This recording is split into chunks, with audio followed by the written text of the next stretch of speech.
자, 오늘 성탄절 설교 두 번째 시간인데요. 지난 시간에는 하늘에 계신 하나님이 말씀으로 세상을 창조하셨다. 혼돈 가운데서 창조하셨다라는 그런 내용이었고, 오늘은 이 땅에 오신 하나님입니다. 성육신했다, 인카네이션했다 이렇게 말하기도 하죠. 복습 잠깐 하겠습니다. 창세기 1장 1절에서 3절까지 하늘에 계신 하나님이 땅을 내려다볼 때 혼돈과 공허 가운데서 아주 그냥 완벽하게 혼돈, 그걸 일명 카오스라고 얘기하죠. 세탁기를 설명할 때 카오스 물결 뭐 이런 얘기 하는데요. 완벽하게, 영어로는 토럴리, 완벽하게 그냥 어느 한 곳도 쓸데없는, 여백이 없는 완벽한 혼돈과 공허. 지난 시간에 제가 영어 성경 대드리면서 폼이 없다, 이렇게 틀이 없다는 거예요. 틀이. 그러면서 잠깐 우리 이번 시간에 이제 본문으로 나오겠지만, 우리들이 지금 살고 있는 유독히 사람에 사는 인간 계열이죠. 그 계열도 폼이 없는 거예요. 아니 사실 있었는데 무너져 가고 있는 거고, 기초가 있는지 기둥이 있는지 대들보와 석가래가 있는지 비 안 맞을 만한 지붕재가 마감되어 있는지 잘 돼 있다가 지금은 구멍이 숭숭 뚫렸을 뿐만 아니라 얼기설기도 안 돼 있는 것 같아서 정말 안타까운 시점이죠. 아무튼 우리가 밟고 있는 땅도 없었고 하늘도 없었고 물도 다 혼탁되어 있는 이런 세상 가운데서 하늘에 계신 하나님이 이건 아니지 라고 해서 빛을 창조하셨습니다. 빛 자체는 하나님이시거든요. 그러니까 하나님이 하나님스러움을 이 땅에 펼치신 첫 번째가 빛을 창조하신 거예요. 그래서 빛이신 하나님이 어두운 세상에 당신의 그런 정체성을 드러낸 것이 빛입니다. 그래서 빛을 창조하셨다. 같은 내용으로 보완해 주는 것이 요한복음 1장 1절부터 4절인데, 창조하신 것을 말씀으로, 워드라고 얘기해요. 말씀으로 말하고 있습니다. 말씀. 하나님과 함께한 말씀. 그러니까 하나님을 창세기에서는 창조주 하나님으로 이렇게 뭉뚱그렸다면은 요한복음은 조금 정확하게 설명을 하고 있는데, 말씀. 이것도 우리에게 확 와닿지는 않습니다. 그 말씀은 곧 생명과 빛입니다. 그러니까 하나님이신 거예요. 하나님을 다른 말로 무궁한 생명의 능력이고 생명, 그리고 빛입니다. 어둠이 간섭할 수 없는 빛이에요. 그 말씀이 만물을 창조했다. 그러니까 제가 창세기 지금 말씀드린 거랑 똑같이 하나님이 하늘에서 당신의 정체를 세상에 보인 거예요. 그래서 빛으로부터 시작해서 마지막에 사람을 만들었거든요. 그러니까 사람의 속에는 누가 기본적으로 깔려 있습니까? 하나님이 깔려 있는 거예요. 그래서 우리들의 기본적인 그 그림자는 하나님으로부터, 아니 본체는 하나님으로부터 온 겁니다.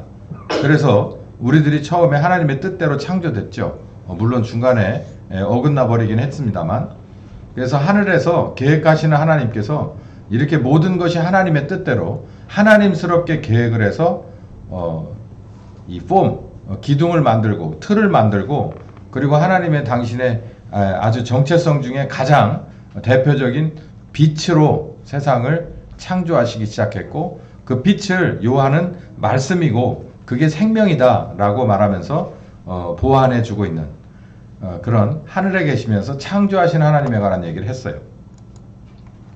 자, 그러면 오늘은 말씀드린 대로 이 땅에 오신 하나님이에요. 그러니까 하늘에만 계세요. 능력 있으세요. 그래서 빛도 창조하시고 우리도 다 만드셨어요. 생명을 주셨어요. 아, 이게 하나님의 본성이시구나, 정체구나. 하나님의 본성은 빛과 생명이라고 그랬죠. 빛과 생명이시구나. 이거를 우리가 멀리서 그리고 가깝게 알 수 있는데, 이 땅에 오신 하나님? 이거는 뭐냐? 여러분 다 아시다시피 그 이유가 정확히 우리는 알아야 됩니다. 그것은 바로 우리들의 죄 때문에 오신 거예요. 그렇지 않으면 이 세상에 오실 필요가 없습니다. 성탄절은 누구 때문에 생긴 거예요? 우리 때문에 생긴 거예요. 우리 때문에. 그렇지 않으면 성탄절이 있을 필요가 없다고. 지금 이제 내일 모레 성탄절이라고 하잖아요. 그러니까 이게 누구를 지금 지칭하고 누구를 위한 절기냐면 이 땅에 오신 하나님을 위한 절기예요. 요한복음 1장 3절에서 5절까지 보면은, 만물이 그로 말미암아 지은 바 되었으니 지은 것이 하나도 그가 없이는 된 것이 없느니라. 그 안에 생명이 있었으니 이 생명은 하나님의 빛이라. 빛이 어두움에 비치되 어두움이 깨닫지 못했다. 신기하죠? 어둠 가운데 빛이 딱 켜지면 못 깨달을 수가 없습니다. 근데 이거는 무슨 얘기를 하냐면 사람들 세상에서 이 말이에요. 사람들 세상에서 진정한 빛이신 하나님이 오셨는데 사람들은 그걸 깨닫지 못했다. 무엇으로부터 창조됐는데 본인들이 빛으로부터 창조됐는데 이거 문제가 있는 거예요. 고장난 거죠. 몰라본다는 얘기예요. 이 개들은 개들을 잘 알아봅니다. 그 개들 어디 쉼터를 데려가 보세요. 그러면 기분이 좋든 기분이 아주 나쁘든 간에 개들은 개들을 알아봐요.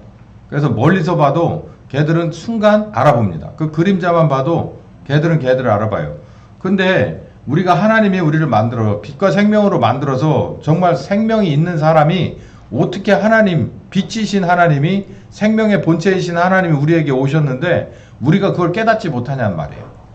그럼 한번 물어보는 거예요. 지금 여러분은 예수 그리스도로 말미암아 그분의 대속으로 그 은혜로 우리가 죄사함을 받고 거듭났어요. 그러면 그 예수님 알아봅니까? 이거 문제. 지금 거듭났으면 그러니까 죄로 죽었기 때문에 양심도 죽었고 영도 오염됐기 때문에 모른다고 하면 우리의 영이 새롭게 다시 창조가 됐으면 누구를 알아봐야 정상인 거예요? 빛을 알아봐야죠. 예수님을 알아봐야죠. 그 예수님은 지금 육체로선 여기 더 이상 계시지 않잖아요. 그러면 누가 오셨습니까? 바톤 타치에서 성령님이 오셨잖아요. 그럼 성령님 알아봐야 되는 거예요. 이게 정상이죠? 근데 그렇지 못하다고 하면 이건 문제가 좀 있어요. 혹은 알아본다 하더라도 그걸 외면하거나 모른 척하는 건 더 큰 문제죠. 이 말씀은 이렇게 깊게 들어가는 겁니다. 요한복음 1장 10절에서 11절까지 보면 자기 땅에 왔지만 자기 백성이 영접하지 않았다. 그러니까 몸을 입고 이 세상에 오셨을 때 사람들은 다 행색을 봐요. 그 사람의 그 스펙을 봅니다. 오죽했으면 출신이 어디야 물어보니까 나사렛이래. 그러니까 뭐라 그래요? 야, 그 나사렛에서 뭐가 나올 수 있어? 이렇게 말하는 거예요. 저기 어디 지방에 있는 작은 대학에서 지방에 있는 병원에서 뭐 할 수 있겠어? 이런 얘기하고 똑같은 얘기예요.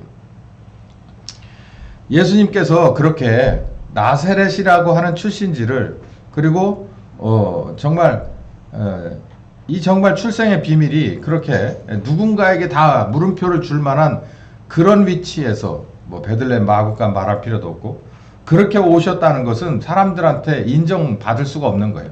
사람들은 자기네 눈높이 수준에서 자기 생각의 수준에서 메시아를 찾기 때문에 받아들일 수 없는 거예요. 영접하지 않았습니다. 라는 얘기를 요한이 하고 있습니다. 자, 그러면 제가 성급해서 답을 다 드렸지만 오늘 말씀을 한번 정주행을 해보죠. 성탄에 관한 이야기가 두 가지가 나옵니다. 그러니까 누가복음에 하나 있고 마태복음에 하나 있어요. 살짝 달라요. 그러니까 하나님이 몸을 입고 이 세상에 오신 그때 이야기가 두 가지로 갈린다는 얘기예요. 한번 보겠습니다. 누가복음 2장 1절에서부터 20절까지를 제가 쭉 봤는데 여기 보면 가이사 아구스도가 명령을 내려서 모두가 다 호적하라 라고 했어요. 그러니까 구레뇨 지역에 구레뇨가 수리아 총독되었던 때에 예수님이 사시던 지역에서도 이제 일제 호적령이 내려진 겁니다. 모든 사람이 호적하려고 각각 고향으로 돌아가요. 이런 적이 한 번인가 제가 살면서 있었는데 언젠가 우리나라도 주민등록에 관한 뭔가가 있어서요. 전부 호적지로 한번 돌아간 적이 있어요. 호적지로 돌아가서 뭔가 이 등록을 다시 한번 한 기억이 나거든요. 정확하지는 않습니다. 인터넷 한번 검색해 보세요. 한참 된 얘기인데 제가 기억이 있어요. 아, 그랬던 지역이 있어요. 아, 이게 호적하려면 호적지로 돌아가야 되는구나. 지금은 인터넷으로도 발급받는 거지만 옛날에는 이거 다 호적지 가서 띄었어요. 저는 저 호적이 저기 부여 양화에 있기 때문에 거기까지 갔던 기억이 나요. 직행 타고 아침에 일찍 새벽밥 먹고 가가지고 떼어가지고 왔더니 저녁 때 됐더라고. 호적 등본 띠로 그렇게 갔던 기억이 한번 나거든요. 그러니까 여기도 이유가 있어서 그 당시에 로마 총독이 이렇게 해라 라고 해서 전부 호적을 다 해라 라고 한 겁니다. 호적을 이렇게 재등록을 해라라고 하는 데는 이유가 있어요. 근데 여기 이 사람들은 주로 무엇 때문에 그랬냐면 세금을 거두려고 하는 그런 근거 데이터를 얻으려고 각자 호적지, 자기 출생지로 돌아가서, 고향으로 돌아가서 전부 등록을 하시오, 이렇게 얘기했어요. 그래서 여기저기 떠돌던 사람들도 모두 돌아가서 자기가 여기서 났습니다. 누구 아버지, 누구 할아버지, 누구 엄마, 이렇게 해서 다 거기 써서 등록을 하게 돼 있어요. 그러면 뭐가 이제 이 데이터로 잡히냐면 이 지역에 있는 소속된 호적의 인원수가 딱 나오잖아요. 그러면 인원수에다가 뭐 얼마, 하루 얼마, 한 달 얼마 해서 세금을 매길 수가 있는 거예요. 그렇게 하라고 얘기를 한 거예요. 그러니까 어떻게 할 수 없잖아요. 다 해라. 그러니까 전부 돌아가는데 오죽했으면, 지금 같으면은 이렇게 하래도 안 하겠지만, 만삭인 자기 와이프를 데리고 자기 고향으로 돌아가야 하는 그런 부부가 있었어요. 그게 바로 요셉과 마리아입니다. 만삭인데도 가야 될 정도로 그 명이 엄했다는 얘기죠. 그래서 호적하러 돌아가면서 요셉도 그럴 수밖에 없었습니다 라고 하면, 이제 돌아가다가 여러분 아시다시피 해산할 때 같아서 이제 뭐 약간 조산이었는지 아니면 좀 늦게 나온 건지, 초대는 대부분 좀 늦긴 한데 뭐 그거 어떻게 알아요. 이렇게 해서 이제 날 때가 돼가지고 어디 뭐 산부인과는 뭐 당시 말할 수도 없으니까 그냥 어디 이렇게 좀 깨끗한 방이라도 좀 찾아볼까 했는데, 여기 어떻게 방이 미리 다 예약돼 있어서 잡을 수가 없어서 마구간이라도 그냥 바람만 안 맞으면 좋겠습니다 그랬더니, 그러면 여기라도 그냥 쓰시오라고 준 마구간에서 아기를 낳아요. 그게 바로 하나님입니다.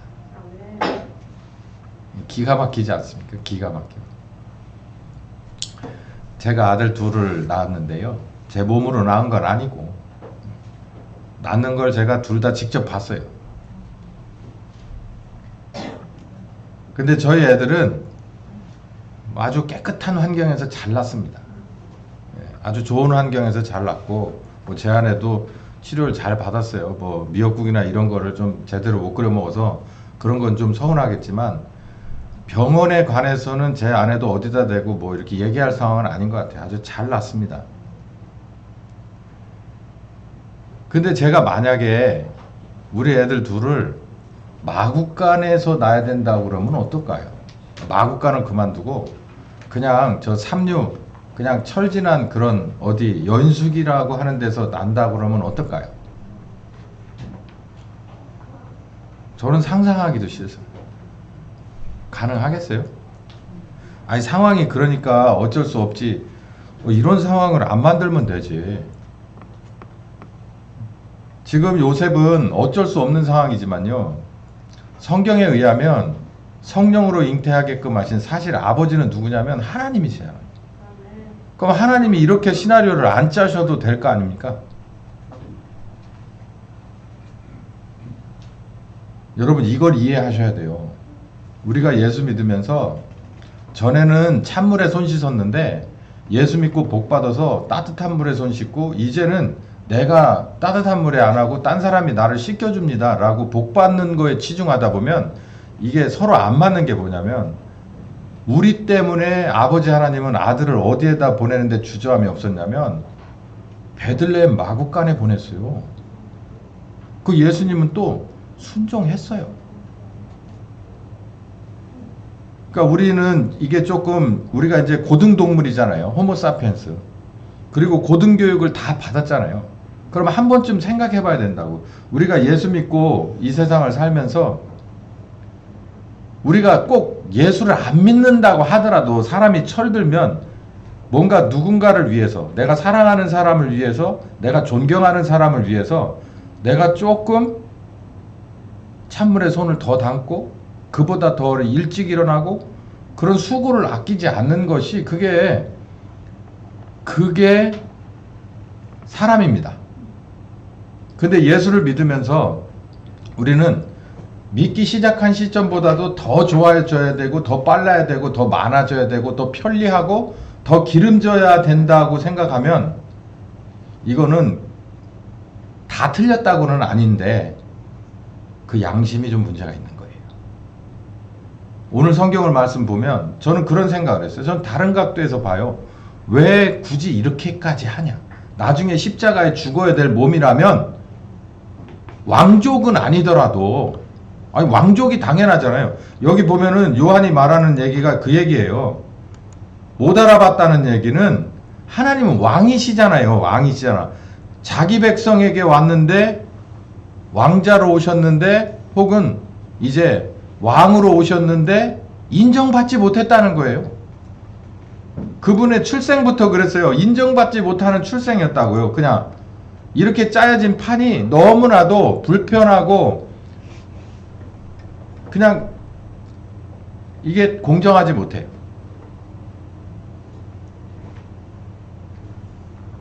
이 상황을 가만히 생각해보면 요셉도 마리아도 이 자기가 지금 마국간에서 여기라도 얼마나 다행이냐라고 감사하자라는 마음도 있겠지만 한편으로 봐선 너무 서운하고,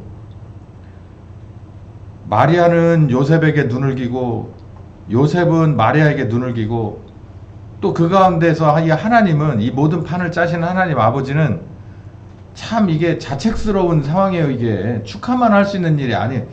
그렇다니까요. 여러분, 자녀를 두셨습니까? 낳아보셨습니까? 옆에서 보셨습니까? 이 상황을 어떻게 받아들여요? 그나마도 정말 그나마 다행인 것은 축하하러 온 사람들이 여기 있었어요. 밤에 양떼를 지키는 사람들이 있었어요. 여러분 가만히 보세요. 참 재밌는 겁니다. 만삭의 마리아도 남편과 같이 호적을 하려고 그 먼 길을 달려서 와요. 근데 양을 돌보던 사람들은 호적도 해야 되는데 양을 그냥 아무렇게나 방치할 수 없기 때문에 그 밤에도, 뭐 호적령뿐만 아니라 그 밤에도 그 양떼를 떠날 수가 없어요. 이 사람들에게 기회가 왔어요. 이 사람들에게. 이게 바로 우리에게 지금 무엇을 보여주냐면, 이 양떼를 지키는 이 목자들에 관한 것은 우리는 한번 좀 이게 크게 교훈으로 받아야 될 게, 우리는 빛과 소금이라고 하잖아요. 우리는 양을 지키는 이 목자는 아니에요. 뭐 물론 굳이 가져다 끌어다 대면 제가 그렇다고 치면, 여러분도 빛과 소금의 그런 이 명령을 받은 분들이잖아요. 빛과 소금은요, 누군가 사용자의 손에 의해서 그 최종 자리가 결정됩니다. 여기에 서라 그러고 거기다 세워놓으면, 내가 싫어도, 정말 나는 바닷가는 싫은데, 나는 산속 깊은 곳은 싫은데, 나는 이런 유흥가는 싫은데 거기다 세워놓으면 그냥 거기 서 있어야 돼요. 나는 여긴 싫은데 나는 그냥 김장김치 속에서 가서 한 3개월 정도 맛을 내주는 그런 거 좋은데, 근데 정말 더러운 곳에 그냥 이렇게 미생물들 저기 하지 말라고 뿌려주는, 아니면 저 길바닥에 염화칼슘식으로 확 뿌려주는 그런 소금 싫은데 거기다 뿌리면은 거기 있어야 돼요. 이 목자들도 그래요. 자기 양떼를 지키고 있었어요. 왜냐하면 자기들의 숙명입니다. 운명이에요. 양들과 같이 자기네들의 인생이 거기 묶여 있어요. 이게 우리가 이렇게 여기서 뭘 볼 수 있냐면, 이 사람들에게 어마어마한 은혜와 행운이 왔는데, 복이 왔는데, 이게 누구와 닮아 있느냐면 이 상황이 하나님과 닮아 있었고, 그리고 요셉과 마리아와 닮아 있었어요. 문제는 누가 다 만들었냐면, 사람들이 죄를 져가지고 만들어놨는데, 이 사람들은 다 지금 어디 있냐면 여관 바에 있어요. 바에 있어. 거기서 고기 구워라 마셔라 하고 있고, 그저 왁자지껄 내일은 뭐 어쩌고 다 부어라 마셔라 하고 있어요. 어찌됐든 이것도 쾌다. 고향에 왔으니 옛날 생각해가면서 즐겁게 오늘 하룻밤을 지내자. 이렇게 자기네들이 문제를 만들어 놓고도 아무런 의식이 없어요. 근데 아버지 하나님부터 시작해서 여기에 지금 요셉과 마리아와 뱃속에 들어있는 예수님뿐만 아니라 여기 양떼들을 지키던 목자들까지 모두가 다 아주 책임감을 가지고 분주하게 움직여요. 그 양떼들을 지키던 목자들도 여기 보면 정말 평범하지 않은 그런 체험, 천사에 관한 체험을 하고 돌아가서 말하자면 뭐라 그럴까요? 둘러리를 서준 거죠. 축하 개그로서. 자, 이런 상황을 이렇게 누가는 잘 쓰고 있어요. 누가복음은 이렇게 쓰고 있고, 여기서 우리가 한 가지 그냥 상식적으로 한번 생각해 볼 수 있는 건, 이게 정확하다는 얘기는 아니에요. 그러면 예수님께서 이 세상에 오신 걸 연도수로 한번 따져보자. 여기 보면 단서가 하나 있는데, 로마 아우구스토가, 가이사 아우구스토가 이때 이 사람이 도대체 언제적 사람이냐, 이거를 좀 한번 찾아보고요. 이 수리아 총독 구레뇨, 이건 언제적 사람이냐를 찾아보면 이 호정 연도가 대부분 나오니까 예수님의 생년월일이 대충 나오지 않겠냐는 거예요. 근데 이런 거 하는 사람들이 신학교에서 하는 겁니다. 근데 이게 또 다 맞진 않아요. 다 맞지 않는 이유들이 여러 가지가 있는데요. 빈틈이 많다는 얘기죠. 한번 요거 한번 볼까요? 아우구스투스가 아구스도라고 했는데, 이제 원래 이 이름을 이제 잘 표기해 보면 아우구스투스입니다. 이 로마 사람.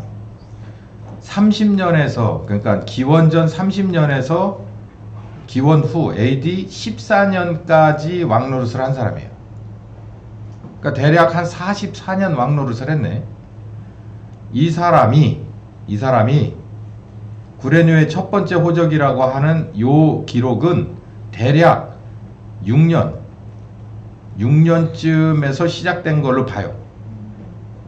그러니까 요 두 가지를 쭉 겹쳐놓으면 뭐가 나오냐면, 예수님의 탄생 시기는 대략 통치 기간, 아구스투스 이름도 참, 이 양반 통치 기간이 이 가운데서 있었으니까 BC 4년에서 5년쯤이 아닐까, 여기 그러니까 6년 이렇게 나왔죠.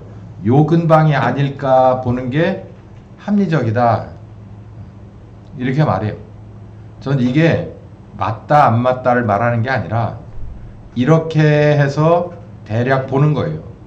그러면 요즘이라고 얘기하면 BC 4년에서 5년 혹은 6년이라고 보면 이게 어떻게 되느냐면, 지금이 2026년이잖아요. 그러면 대략 2026년 플러스 3에서 5쯤 돼요. 그것도 완벽하게 정확한 건 나중에 우리 주님 오시면 알겠죠. 근데 그쯤일 거라는 걸로 봐서, 그러니까 지금 2026년 전입니다 라고 해도 크게 손색은 없어요. 근데 단 한 3년 정도 더 뒤로 가는 것이 맞을 것 같아요. 이렇게 누가는 우리에게 가십거리도 하나 전해주고, 그리고 그때에 인정받지 못하는 메시아, 하나님의 아들의 출생을 이렇게 담담하게 알려주고 있습니다. 자, 두 번째 이야기가 있어요. 마태복음 2장에 나오는 얘기인데, 여긴 동방박사가 여기 나오거든요. 여기서 나오는 동방박사는 지금의 이란이라고 보면 되겠죠. 페르시아에서 이렇게 점성술 혹은 별을 보고 있는 이런 별을 연구하던 이런 사람들이었을 거라고 이제 보는 거예요. 결국 이 사람들이 특별한 별을 따라서 이게 대단한 징조구나라고 해서 급박하게 짐을 꾸려서 그 별을 따라가는 거예요. 이게 도대체 무슨 징조냐? 이런 징조는 처음인데, 그러고 계속 따라가면서 어디까지 오냐면 예수님이 탄생하신 곳까지 온다는 얘기예요. 그 와중에 이제 분봉왕이 헤롯이었으니까 이제 관청에 들어가서 도대체 이 별이 이렇게 생겼는데 니네 나라에서 이런 일이 있을 법한 그런 그 예언이나 이런 게 있어? 라고 물어보러 들어간 얘기가 이 마태복음 2장에 나옵니다. 그러다 결국은 헤롯이 뭔가 올무를 놨어요. 그래? 메시아가 온다고? 그러면은 메시아가 있으면 내가 왕이 안 되잖아. 그래서 이제 죽이려고 작정을 하고, 그리고 올무를 놨지만 결국은 하나님이 이거를 잘 벗어나게 해줬다. 그런데 결국 뭐는 못했다. 헤롯에게로 돌아가지 말라 했지만 헤롯이 나중에 2살 이하의 꼬맹이들은 다 죽였다. 영아 살해 사건이 있었다. 헤롯이 기원전 4세기, 이게 비원 4년 이때쯤 죽었대요. 그러니까 이전이라고 봤을 때 살짝 이 연대 차이가 납니다. 근데 제가 공부할 때 생각이 나는데, 이거 이제 신학자들은 어떻게 보냐면, 누가복음 2장에 나오는 그 탄생설화하고 마태복음 2장에 나오는 탄생설화는 살짝 다르다는 거예요. 뭐냐면 이렇게 말하는 얘기가 신빙성이 있어 보입니다. 누가복음에 나오는 건 진짜 응애하고 나온 그 상황을 말하는 거고, 여기 지금 마태복음에 나오는 이야기는 예수님이 탄생을 하셔서 얼마 정도 지난 뒤 얘기일 거다라고 보는 의견이 많아요. 그래서 이 두 가지가 서로 이렇게 뒤이어가는 것이 아니냐 이렇게 보는 사람들이 많습니다. 지금까지는 그냥 시간 때우니라고 한 얘기고, 이제 뭐 2025년에 지금 크리스마스에서 이런 거 연극으로 하는 교회도 거의 없고, 뭐 이런 거 가지고서 뭘 하는 적이도 없어요. 우리 애들도 안 하려고 하잖아. 준비하니 니네? 뭐 예수님 뭐 나고 하는 거, 누가 예수님 역할 나오냐? 옛날에는 그런 게 적이었었는데 올해는 누가 예수님이고 누가 마리아냐. 저희 때는 막 놀림도 받았어요. 너는 예수님 역할 했고 너는 마리아 역할 했다며. 남자끼리 시킬 수는 없잖아. 그럼 막 이제 두고 1년 동안 뭐 니네 어쩌고 저쩌고. 요즘은 그런 것도 없잖아요. 이거 하나만 알고 가세요. 하나님이, 하늘에 계시던 하나님이 이 땅에 왜 왔냐는 거. 누가복음 2장처럼 그리고 마태복음 2장처럼 그게 어디 좋아 보이는 길입니까? 그게? 여러분의 자녀 같으면 그렇게 보내고 싶겠어요? 하나님은 모든 이 피조물들을 다 관할하시고 만드신 하나님인데 자기 아들을 세상에 보내는데 이렇게 보내고 싶습니까? 요즘 우리나라 사람들 자기 자식을 어디 미국이나로 유학을 보낼 사람도 별로 많지 않지만 보내는데 맨날 아침 새벽에 일어나서 신문 돌리고 저녁 때 학교 갔다 와서 하나나 두 개 밤새워서 어디 청소하고 설거지하고 이렇게 하는 유학생으로 차라리 안 보내고 싶지. 안 보내고 싶지. 뭐 저부터도 그런데 차라리 여기서 공부해라 하고 싶지. 하나님이 도대체 왜 이런 길로 자기 아들을 보낼 수밖에 없냐는 거예요. 우리 그것 좀 생각을 해보자는 거예요. 그것 좀. 난 것만 축하하는 거 그거 그만하고 이제는 시들 하잖아요. 왜 왔냐고, 왜 그렇게 보낼 수밖에 없었고 왜 그렇게 올 수밖에 없었냐고. 제가 아까 얘기하잖아요. 상식적으로 따지면 좋은 호텔에서 아니면 제일 좋은 산부인과 병원에서 제일 좋은 의료진과 간호사들 다 대동하고 그리고 뭐 더 많은 것을 그렇게 해서 할 수 있잖아요.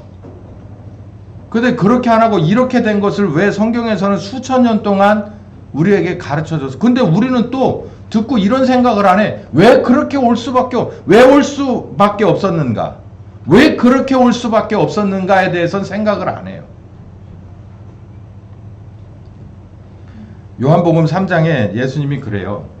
모세가 광야에서 뱀을 장대에 매달아서 든 것처럼 나도 그렇게 돼야 된다는 거예요. 끔찍한 얘기죠. 이 십자가를 말하는 건데 당시에는 누구도 알아듣지 못했습니다. 내가 십자가 죽으러 왔다. 누구처럼 많은 이스라엘이 광야에서 불뱀에 물려가지고 정말 신음하던 그 사람들을 살리려고 모세가 놋뱀을 만들어서 들으라고 하나님이 내가 고쳐줄게 이렇게 해라 라고 해서 그렇게 들었던 것처럼 그건 놋뱀이지만 나는 살아있는 사람인데 장대에 매달린다는 거예요. 뭘? 이스라엘의 병든 자를 위해서, 이 죄로 죽을 수밖에 없는 이들을 위해서. 그러면서 15절에 이는 저를 믿는 자마다 영생을 얻게 하려 함이라. 달콤한 얘기죠. 하나님이 세상을 이처럼 사랑하사 독생자를 주셨으니 믿는 자마다 멸망치 않고 영생을 얻게 하려 합니다. 달콤한 얘기예요. 잘 못 알아듣긴 하겠지만 그때나 지금이나. 저로 말미암아 세상이 구원받게 하려 합니다. 죽을 자를 살려주고 죄로 인해서 멸망받을 자를 구원하기 위함이다라는 거예요. 그러니까 우린 여기서 유구무원이죠. 유구무원. 왜냐하면 내가 만들어 놓은 문제를 해결하려고 저 하늘 보좌에서 내려오셔서 사람의 세상으로 내려오는데 그 과정이 너무나도 평범하지 않은 것뿐만 아니라 누구도 하고 싶지 않은, 그 결과도 누구도 죽고 싶지 않은 형태, 그의 삶도 누구도 그렇게 하고 싶지 않은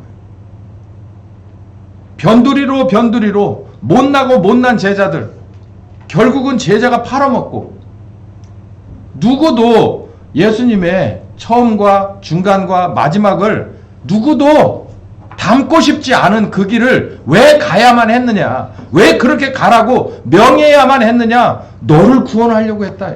너 죄 때문에 멸망받지 않고 영생을 얻게 하랍니다. 우린 모르잖아요. 엄마가 왜 그 새벽에 옛날에 그냥 이 찬물에 손을 넣어서 쌀을 씻고 국을 끓이고 도시락을 2개, 3개씩을 싸서 쌓아놓고 우리를 깨웠는지를 모르는 거예요. 엄마는 늘 그래야 되는 줄 알았는 거예요. 아버지는 맨날 새벽에 새벽 예배 끝나면 도시락 가방 들고 내가 일어나기 전에 출근해야 되고 내가 잠자기 전에 들어와 본 적이 없이 그렇게 허리가 휘도록 운전을 하고 돈을 벌어야 되는지 한 번도 생각해 본 적이 없는 거예요.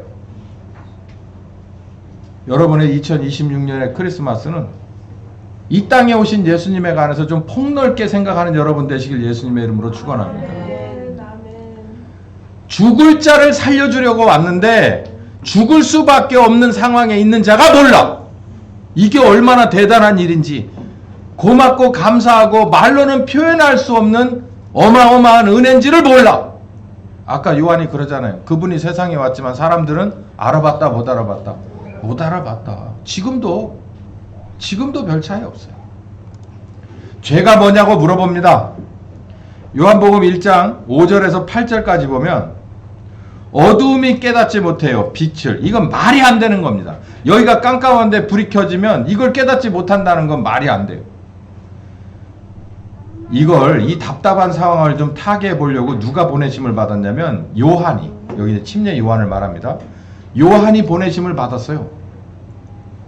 도대체가 하나님의 아들, 우리를 구원하기 위해서, 죽을 자를 살리기 위해서, 병든 자를 고치기 위해서 그 십자가 길을 가야만 할 이 베들레헴 마구간에서부터 갈릴리를 통해서 예수님이 십자가를 지셔야 될 그 그리스도의 길을 좀 이제 저렇게도 못 알아볼 수 있을까 해서 알려보고자 누가 왔냐면 요한이 왔다는 거예요. 그 요한이 와서 빛에 대해서, 하나님에 대해서 증거를 하는데 이 일이 시작되는 것이 바로 여기입니다. 요한복음 3장 3절에서 14절 시작. 요한이 요단강 부근 각처에 와서 죄사함을 얻게 하는 회개 침례를 전파했다. 그러니까 회개가 회장, 부회장, 총무, 회개 이게 아니라 네 잘못됐다는 것을 인정하라는 거예요. 제가 아까 얘기했잖아요. 네가 죽을 자라, 그러니까 내가 죽을 자라는 것을 모르면 살리러 오신 하나님의 아들을 알아볼 수가 없어요. 나는 멀쩡한데, 나 앞으로도 괜찮을 것 같은데, 나 건강한데 몰라요. 육체적으로도 마찬가지죠. 건강할 때는 아무것도 상관없습니다. 건강하다는 게 별거 아니에요. 아침에 그냥 별 탈 없이 일어나고 밥 먹고 소화 잘 시키고 화장실 잘 가고 그리고 움직이는데 조금 이게 나이가 먹어서 좀 불편하긴 하지만 그렇다고 해서 못하는 건 아닌 거, 이게 건강한 거예요. 그러면 뭐가 필요 없냐면 의사도 필요 없고 약도 필요 없고 병원도 필요 없고 아무것도 필요 없어요. 근데 그렇지 않아. 이게 시름시름 앓더니 도저히 안 되겠다 그래가지고 응급실에 실려가고 외래로 들어가서 이 검사 저 검사를 해봤더니 당신 아무래도 큰 병 같으니 큰 병원 가십시오, 서울로 가십시오 갔어요. 근데 거기서도 의사가 표정이 밝질 않아. 그러면서 그냥 조용하게 말을 꺼냅니다. 그냥 이제 마무리를 잘 하시는 게 좋겠습니다. 그러면은요 난리가 납니다. 아, 이제 누구나 가는 인생의 끝이구나 라고 생각하지 않아요. 세상에서 나만 살다 죽는 줄 알아. 딴 사람들은 영생을 하는데 나만 죽는 줄 알고 깜짝 놀래가지고 이제 여기서 이제 백방으로 해법을 찾아요. 시골에 있는 사람은 중간에서는 서울로 가려고 그래요. 거기서도 여러 군데를 돌아다니면서 찾기 시작해요. 우리는 이 생각을 해요. 결국 누구나 다 지금까지 태어나서 안 죽고 살아있는 사람이 없어요. 다 죽습니다. 그런데도 우리들의 육체의 죽음에 관해서 뭔가를 이렇게 저 너머로 보게 되는 그런 계기가 있다면 화들짝 놀라는데, 정말이지 중요한 건 뭐냐면 우리가 죄인으로서 하나님 앞에 섰을 때 그 상황이 어떻게 될 거냐는 생각을 안 해. 하나님을 안 믿는 거예요. 여러분, 하나님은 두 가지 얼굴이 있어요. 항상 사랑의 얼굴 같아. 근데 어느 시점이 딱 지나면 심판하십니다. 이게 공평과 정의의 하나님이에요. 제가 맨날 얘기하잖아요. 요 앞에 편의점을 가보세요. 배고파서 아이스크림을 하나 사시고 컵라면을 하나 사보세요. 그냥 나오면 그 아저씨가 냅두나? 그러면 내비두면 그 아저씨는 좀 문제가 있는 겁니다. 아니, 우리가 잠깐 들어가서 이거 하나 들고 나왔는데도 절대로 그냥 나오지 못하는데, 우리 인생이 여기서 최소한 10년 이상씩은 다 사셨잖아요. 50년, 60년, 70년, 80년, 90년을 살면 거기에 대한 정산 안 해요? 여러분, 저는 목회를 하면서 가장 가지고 있는 이 저기가 하나 있어요. 나는 이것 때문에 목회를 한다라고 하는 게 뭐냐면, 그날의 모든 것은 드러날 것이다. 그러니까 저는 가는 거예요. 그날의 모든 것은 명명백백하게 만천하에 드러날 것이다는 거예요. 공공연히 드러날 것이다. 그러니까 목회를 하지. 그렇지 않고 이렇게 세상이 정말 죄를, 자기가 죄인인데 남한테다 뒤집어 씌우고, 이게 시간이 20년 지나고 30년 지나고 100년 지나고 200년 지나요. 역사도 다 그렇게 왜곡돼서 쓰여져요. 그러면 이걸 도대체 어떻게 그걸 참고 삽니까? 근데 잘 참고 제가 해야 될 일을 잘 하는 데는 뭐냐면, 니네 아무리 찢고 까불어봐라, 니네 아무리 고쳐봐라, 니네 아무리 아니다고 우겨봐라, 아니라고 써놔봐라, 아니라고 기념비를 만들어봐라, 뭐든지 해봐라, 뭐 하는 순간 끝나는 거예요. 하나님 앞에 서는 순간 끝나는 거예요. 개인적으로 그 사람이 하나님 앞에 서는 순간 끝나는 거예요. 지금 기세등등한 사람들도 하나님 앞에 서는 그 순간 자기가 무엇을 어떻게 했는지에 대해서 싹 나오는 거예요. 얼마 남지 않은 짓을 왜 합니까? 왜 드러날 일을 왜 거짓말을 하고 왜 덮으려고 애를 씁니까? 차라리 지금 바로 잡아놓고 하나님 앞에 서서 떳떳할 수는 없지만 그래도 하나님 앞에 설 수는 있을 만큼 그 정도라도 돼야 되지 않. 이게 바로 회개라는 거예요. 회개. 제가요, 도심공항에서 제가 출국 수속했죠? 그러니까 저 가겠습니다 라고 쑥 패스하는 이런 게 있어요. 저는 한 번도 수속을 안 해봤는데 도심공항에서 수속을 하면 그냥 쉽게 쭉쭉쭉쭉 넘어간답니다. 우리는 예수 믿는 것을 그렇게 생각해요. 하나님, 제가요 저 땅에 살 때 언제 어떤 집회에 가가지고 어떤 목사님 설교 듣고 내가 회개했습니다. 그때 내가 눈물을 얼마나 흘렸는지 아세요? 내가 콧물도 막 겸해서 나왔습니다. 내가 막 뒤틀리고 난리가 났었어요. 진동이 오고 난리고 방언도 하고 막 난리가 났었죠. 그때 기억하시잖아요. 제가 얼마나 마음속 깊이 회개했는지를 알지. 그런데 그 눈물이 마르기 전에 너는 똑같은 짓을 또 했다. 요한이 그러는 거예요. 8절에 시작. 그러므로 회개에 합당한 열매를 맺어라. 회개는 잘못한 것을 인정하고 고백하는 것 플러스 고치는 겁니다. 고치는 거예요. 그러면 어떤 게 더 중요합니까? 내가 정말 뒤틀리고 침 나오고 물 나오고 온갖 것들 막 하면서 회개를 하고 그렇게 떠들썩하게 회개하고 돌아가서 원위치로 돌아가는 것은 인정을 안 해요. 근데 이거 내가 아무 말도 못하고 그냥 마음속으로 울고 그냥 꼼짝달싹 못하고 그 말씀 듣고 나가서 내 삶을 바꾼 거, 하나님은 뭘 의롭다 하실까요?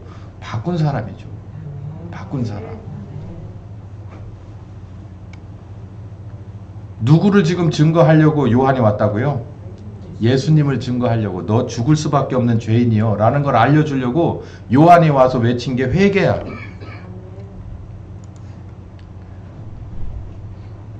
회개의 핵심은 뭐냐면 도대체 뭘 잘못했기 때문에 내가 그걸 회개 기준이 뭡니까? 그러면은 여기 물어본다. 시작. 무리가 물어가로되 그렇다면 우리가 무엇을 해야 된단 말입니까? 그러니까 이 사람들이 자기가 뭘 잘못했는지도 아직 모르는 거예요. 그러면 내가 우리가 죄인이라는데 도대체 뭘 잘못했고 뭘 어떻게 바꿔야 되는 거예요? 물어보니까 대답하여 가로되 읽어봅시다. 시작. 옷 두 벌 있는 자는 옷 없는 자에게 나눠줄 것이고 먹을 것이 있는 자는 그렇게 할 것이다. 이게 두 벌 옷 갖지 말고 두 그릇 밥그릇 두 밥그릇 갖지 말라는 거예요. 욕심입니다. 욕심. 허용된 일용한 양식이 있어요. 우리에게. 이걸 가르쳐 주려고 40년 동안 하나님은 광야에 만나를 주셨고 메추라기를 주셨고 필요할 때마다 물을 내셨어요. 불기둥으로 보일러를 그리고 구름기둥으로 시원한 에어컨을 모두에게 그렇게 주셨어요. 그러면서 이틀치 하지 마라. 이틀치 할 수 있는 건 딱 하루. 안식일을 놓고 그 전날은 이틀치 해라. 무엇을 가르쳐줘요? 모든 것을 주관하시는 이는 하나님이시고 그리고 그 하나님이 우리에게 일용할 양식을 배정하셨다는 거예요. 그렇잖아요. 우리 위장이 다 비슷해요. 거기서 거기야. 그리고 하루에 3번 먹을 수 있습니다. 뭐 한 쪽에서 더 먹을 수도 있고 덜 먹을 수도 있습니다만 먹는 거는 딱 거기서 거기에요. 적어봐야 어느 정도, 많아봐야 어느 정도 수준, 그 이상은 이 위장이 받아들일 수가 없어요. 그리고 우리가 실질적으로 입어야 될 것도, 그러니까 먹는 것 이외에 우리의 필요한 것도 딱 정해져 있어요. 어느 정도 이상은 필요가 없는 거예요. 그러면 어느 정도 이상 필요 없는 걸 계속해서 이 위장에다 우겨 넣으면 저처럼 됩니다. 올챙이배 되는 거예요. 그리고 어떻게 돼요? 당뇨가 오죠. 그리고 고지혈증이 와요. 병원 가야 됩니다. 그냥 그래도 계속 그 습관을 바꾸지 않으면 큰 병의 기본이 돼요. 육체적으로 그래요. 우리가 영적으로는 안 그럴까요? 영적으로는 반대입니다. 우리가 매일같이 하나님의 은혜를 흡수해야 될 게 있어요. 그 생명력을 흡수해야 될 게 있는데 미니멈이 있고 맥시멈은 없어요. 근데 최소한도 못하면 영적인 성장이 끊기고 영적으로 피폐해지고 메마를 수밖에 없겠죠. 그러니까 너희는 먼저 그의 나라와 그의 의를 구하라는 게 하나님 쪽에서 와야 될 은혜를, 영적인 것을 너희는 욕심 가지고 많이 빨아 당기라는 거예요. 한정되어 있는 육체에 먹을 것과 입을 것과 마실 것을 들어가지도 않는데 막 우겨들려고 그렇게 애를 쓰면서 사는 미련한 인생 살지 말고 딱 정해진 것만, 그것도 누가 주신다? 하나님이 주신다. 너는 그런데 뭘 해라? 하나님의 나라와 하나님의 의를 향해서 네 영의 성장과 네 영의 건강과 네 영의 저항력을 위해서 하나님에게 의존하고 매달리는 일은 열심히 해라는 거예요. 그게 우선이라는 얘기예요. 근데 어떻게 했습니까?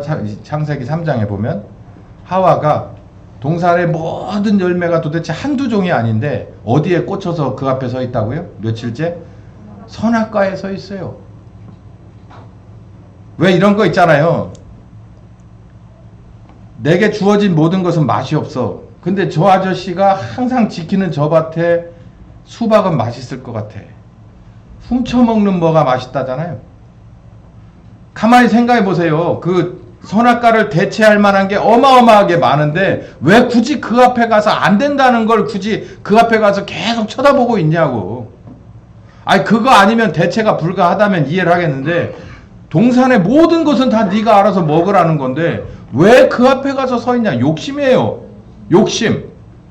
하나님이 그어놓은 선을 선을 왜 그어놓으시고 넘어가지 말라 그랬을까? 그러면서 거기서 넘어갈까 말까.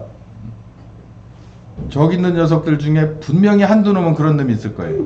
여기다 선을 쫙 꺼놓고 넘어가면 혼나. 그러면은 뭐랄까요? 처음에는 아예 안 넘어가려고 작정하고 이쪽 방향이 아니라 여기 와서 노는 애가 있어요. 유하나 같은 애.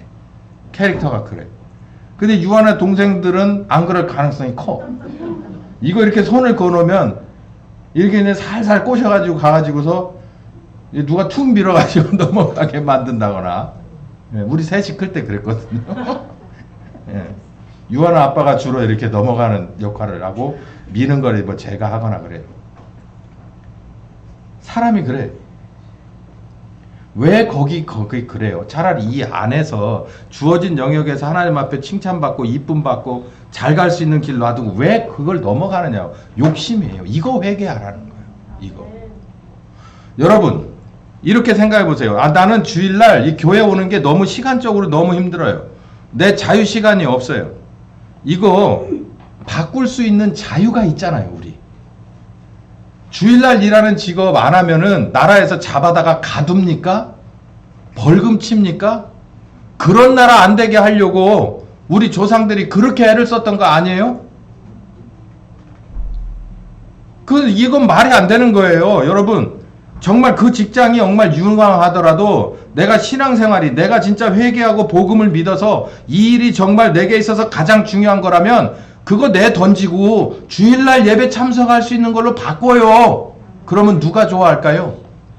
하나님이 좋아하죠. 어쭈? 저 직장에 들어가려고 자가 저렇게 애를 쓰더니 저게 도저히 신앙생활 하는데 이게 도저히 안 맞을 것 같으니까 기도하고 하나님의 지혜를 구하고 결단하고 바꾸네? 그러면 하나님이 제가 만약에 제 아들이 그랬다 칩시다. 그러면 제가 여기서 이렇게 보면서 가만히 있을 것 같아요? 그래 너 버렸으니까 얘 이놈 새끼야 잘했다 그냥 네 한번 고생 한번 해봐라 이렇게 놔뒀겠어요? 우리 하나님 안 믿어요. 여러분 내가 하는 헌금이 너무나도 적은 거 내가 하는 헌금이 나는 너무나도 이게 정말 돈이 너무 저기해서 10분의 1도 저에게는 저기예요. 그러면 여러분의 월급이 대부분 1,000만 원 미만인데 한 1억 정도 벌었을 때는 어떻게 할 겁니까? 그때는 할 수 있을 것 같아요. 1억 벌으면요 10분의 1이 얼마예요? 1,000만 원이요. 1,000만 원. 11조는 제 기억에 월급이 낮을 때 내는 게 훨씬 낫습니다. 100만 원일 때 10만 원 내는 건 그냥 원래 없는 돈이니까 그냥 그래요. 근데 이게 올라가서 1,000만 원이 되고 1억이 되면 더 넘어가면 11조가 굉장히 커집니다. 나중에 가서는 승용차 한 대 값이 될 수도 있어요.